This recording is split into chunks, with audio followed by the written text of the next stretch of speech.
Hi, John from Columbus, Ohio. Putting a hitch on your Jeep Compass can take you to some really cool places, camping, bike riding. You can even tow a U-Haul trailer just about anywhere in North America. Let's get started on this moderately difficult install. You will need the tools seen here to complete this installation. To start, we need to prep the underbody of the vehicle. We're going to start by removing these 4 push pin fasteners, and I'm going to be using a flathead screwdriver.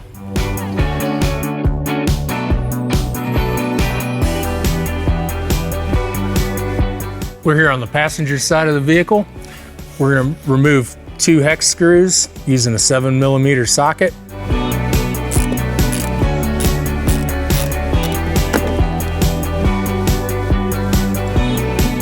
And we'll repeat that on the driver's side. Next, we're going to need to lower the exhaust, but before we do that, we're going to support it using this strap. We've routed it up around the cross member, and we're going to leave a little bit of slack in it so it comes down but not too far, and just gives us a little bit more room to work with.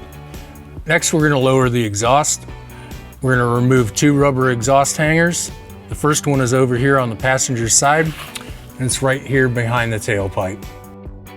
First, we're going to lubricate it with some soapy water.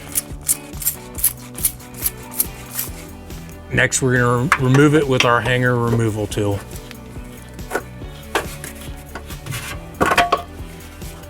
And we have one more exhaust hanger to remove on the driver's side. We're going to use our soapy water and our exhaust hanger tool.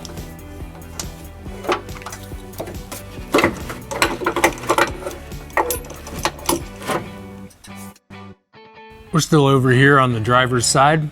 There's a carbon canister that needs to be removed. We're going to remove that by removing 2 10mm nuts.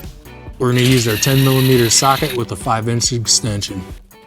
With our nuts removed, it's a little difficult to see, but it's still hanging up on the threads of these studs. So we're just going to wiggle it a little bit to get it off of there.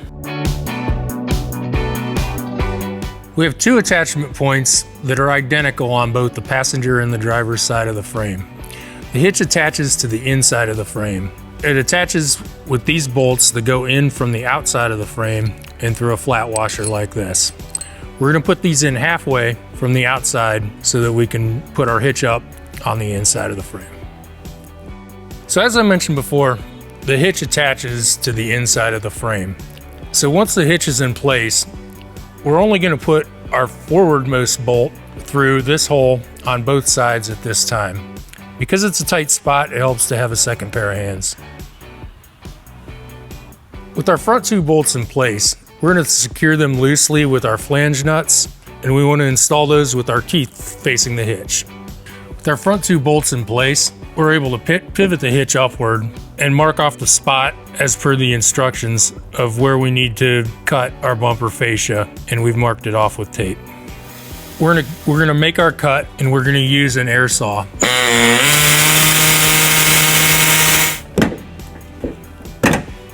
So now that we've made our cut, we're gonna lift the hitch up, and we're gonna slide our bolt in the rearmost hole. If it goes in, we've cut enough off of the bumper fascia. Now that we have our hitch up and we know that it fits, we're going to install our remaining hardware. With all our hardware in place, we're going to torque the bolts to the manufacturer's specifications.